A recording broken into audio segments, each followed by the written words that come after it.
Hey, just before we get the video started, I do just want to go ahead and mention that while the video is having to do with Ark Survival Evolved and its DLC that just released, all the video is from Fallout. I didn't want to use any of the game's video just to avoid any chance of it getting taken down by, any parties who might not like my opinion on it. Also, I am for the first time using the combination of a script and partially off the cuff here. So, hopefully you enjoy it and leave any comments down at the bottom. So maybe I can improve in the future or work on where I need to. But I appreciate it. Hope you enjoy.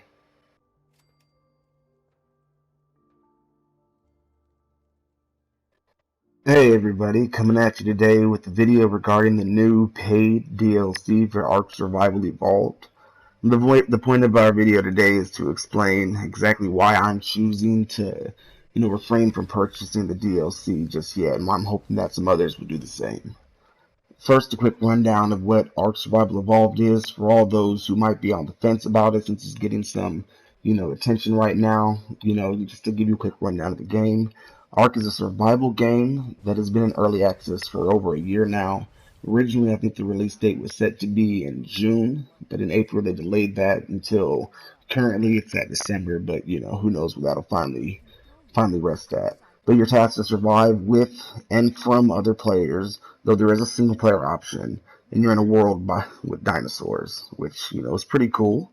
But you have to manage your hunger, your thirst, and your temperature, all while surviving a harsh landscape full of opponents who want your food, and the dinosaurs who want to make you their food.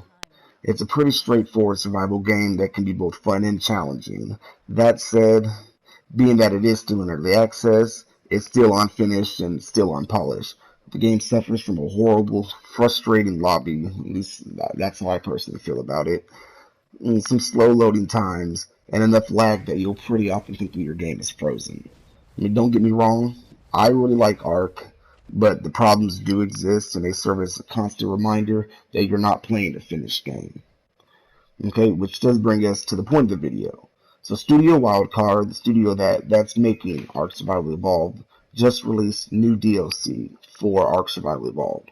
Now, when I first heard it, I was pretty excited. More content, great, always great. Then I found out about the $20 price tag that comes along with it. Now I know $20 isn't an outrageous amount of money, and I've heard that there's a considerable amount of content in the DLC. Still, I can't help but feel that this is both kind of a greedy move on the side of the developer and possibly a pivotal point, excuse me, for the gaming community as far as, how the whole marketplace works. So for the developer, I feel like for them to take any portion of their funds for Ark and put it towards content that's going to need to be purchased, while the original content people have already paid for is still unfinished and suffering from the issues that I mentioned before, it's just pure greedy and unfair to those who've already bought the game. Not to mention, I've heard some say that it creates a certain pay to win structure because creatures from the new DLC that you can get can be brought over to the regular game where people who don't have the DLC wouldn't have access to things like the dragons that it gives you. Okay, and some have suggested that they might have had another team make the DLC while they were working on the main game, but I still say that qualifies as using resources that could have gone towards finishing their original product.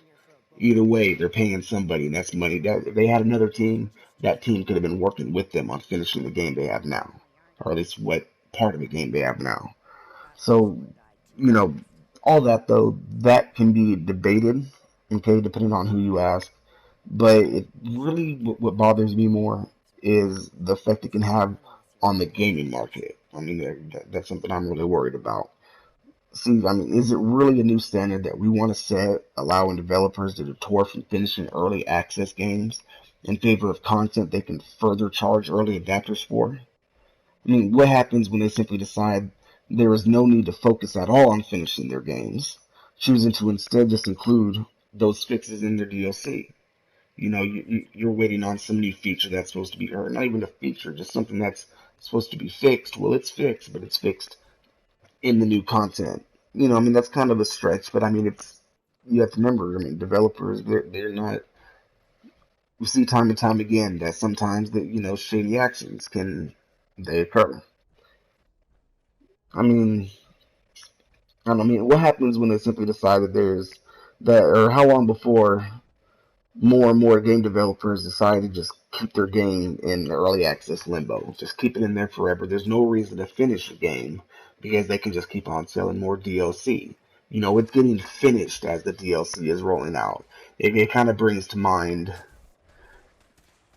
like Destiny. Destiny came out $60 right there, and as far as I've heard, everyone said that it's so much better now after all the DLC and the updates. But yeah, so I mean, you bought a $60 game that had issues, had problems that you didn't like about it, and then you had to spend how much more on the DLC to fix the problems in the game that you already paid for. And even beyond just like a specific example like Destiny, because that's not even the point of the debate that I'm trying to get on about. I mean, I think back to when pre-ordering became the norm. Okay, at first developers were just adding some incentives for people to pay early, but since then we've seen countless examples of games that were seemingly just phoned in because their pre-orders already guaranteed their profit. Now the situation isn't exactly parallel since, with early access, it gives you something right there as you purchase it. But my point is that it's obvious that many publishers will take every opportunity to cut the effort put into a game while simultaneously increasing the profit. Now, that's not any secret, and realistically, it's their job to do just that. And CEOs, they're bound by law, even to make as much money for a company as they can. But but it's our job as the consumer to hold them accountable in order to maintain a balance between what they want, what their goals are, which is making as much profit as possible, and what we want, which is a quality game. And like I said, it's just a precedent that we don't want to set to make it acceptable for them to release or to sell more content for unfinished products. You know, So, in closing, I just want to say I really do enjoy Ark, and I wouldn't mind at all supporting the developer in the future. But at the current moment, I can't get on board with their decision to release paid DLC while finishing the main game should have been their main focus. No hard feelings towards anyone who's chosen to purchase the DLC, but I do hope that maybe this video made some think about the possible repercussions a new standard like this could mean for early access games in the future. So, thanks for hearing me out. If you enjoyed the video, please give it a like and subscribe to stay posted for all future content. And, as always, have fun and game on.